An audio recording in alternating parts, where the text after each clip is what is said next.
So this was a fun time. I remember I went with my friend Christian. We worked at Pizza Hut together. I haven't seen this guy since this day. This was the last time I ever saw this guy. He had we worked together. He had moved to South Carolina. We had these tickets that we had bought in months before, and a part of me didn't even think that we were going to go to the show. And then he just knocked on my door the night before, and I was like, what the hell are you doing? And he's like, we're going to the Rumble. And I was like, on one hand, I was like, I haven't seen you like in months, but I don't know. One thing leads to another. We hung out that night and we went to the Rumble. I remember when the Rumble tickets went on sale, texting him what kind of tickets you want to get. And this is when they first started doing the ringside, chairs down at the thing. And I was like, well, we can buy ringside if you want to. They're $300 a pop. Or we can get the cheap seats, which are like they were probably like $20. If I got up, the ticket stub is in my Royal Rumble 2002 case. But we sat in the beer drinking seats way up top. I wasn't 21 yet. He was over 21. He was a few years older than I was, so he was buying the beers and we were drinking them. Don't worry, we rode home via MARTA that night. The Rumble started to get going. Number 1 and number 2 was Rikishi and Goldust.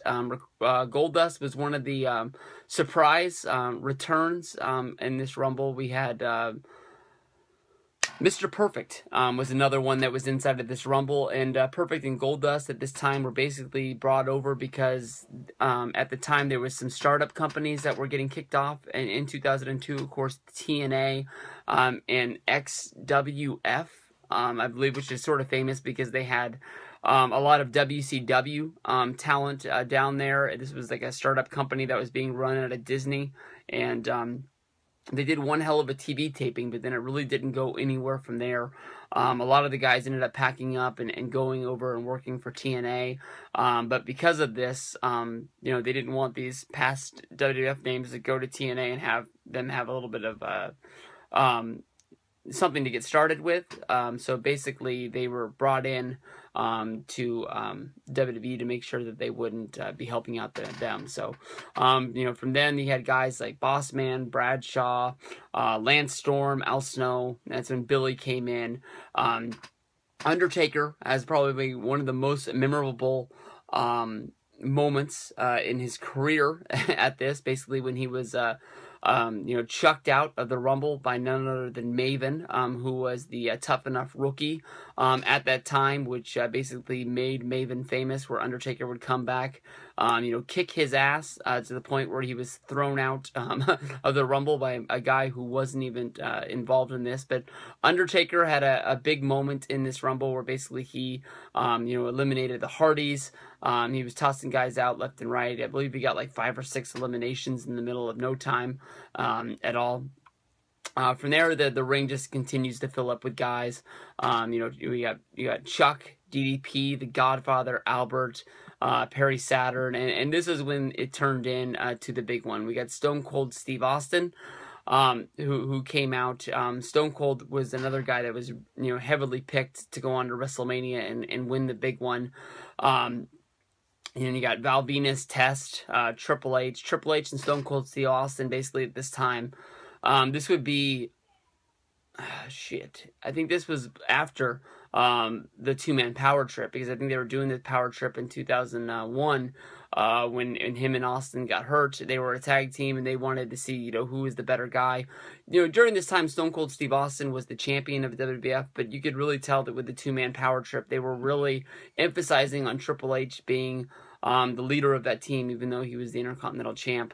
But an awesome moment comes out after Triple H gets in the ring, and it's Triple H and Stone Cold, and they're having their little stare down, is the Hurricane comes running down, and he gets right up into the face of Stone Cold Steve Austin and Triple H, and goes for a double choke slam, where he grabs them both like this, and then when he's about to do the move, it's almost like he remembers that he's the Hurricane, and Triple H and Stone Cold Steve Austin, they ain't having no part of this, where they basically attack the Hurricane, they grab him, and they toss him out of the Rumble. And he's only in there for a matter of a few seconds. Once we get done with that spot, it's Farouk, Mr. Perfect, Kurt Angle, Big Show, Kane, Rob Van Dam and Booker T to finish this out. It ends up being the final 4 guys in the Rumble as a surprise.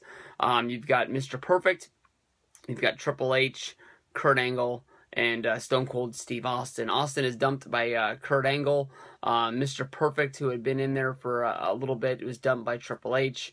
To the point where it gets down to just Triple H versus Kurt Angle. Both of these guys are going back and forth, and everybody that was in the stands was falling for it. But it was H's year. Trips jumped out on him, and he had his big moment in the sun where he went on to WrestleMania, where he wrestled against Chris Jericho. And honestly, in my opinion, that's when the WWF at that time in 2002 was really having a weird year. The title changed hands just so many times on every pay-per-view in a row, where you had basically Triple H beat Jericho, even though Jericho was being elevated to being that #1 guy in the company, even though there were so many names that were there. Of course, everybody's to remember the Vengeance, where he beat The Rock and Stone Cold Steve Austin in the same night to become champion. I can understand Triple H beating him at WrestleMania, but then they should have at least gone back to Jericho versus Triple H. But for some reason, they sort of looked at him like he just wasn't cutting the mustard, like he didn't deserve to be that #1 guy. Immediately after Triple H has this come back from injury, victory of winning the Rumble and then winning the championship at Mania, he immediately drops the title to none other than Hulk Hogan. Hulk Hogan would then go on to dump it to Undertaker, and I think from there, Undertaker would then drop it to Brock, where it at least found a home until Survivor Series, when he lost it to none other than the Big Show. And around this time is when Eric Bischoff would bring the World Heavyweight Championship to Raw. So each brand would have their own title, so the shows would mean something, and then they'd also have real big reasons for house shows to have a main event for people to care about, because there would be a championship on the line.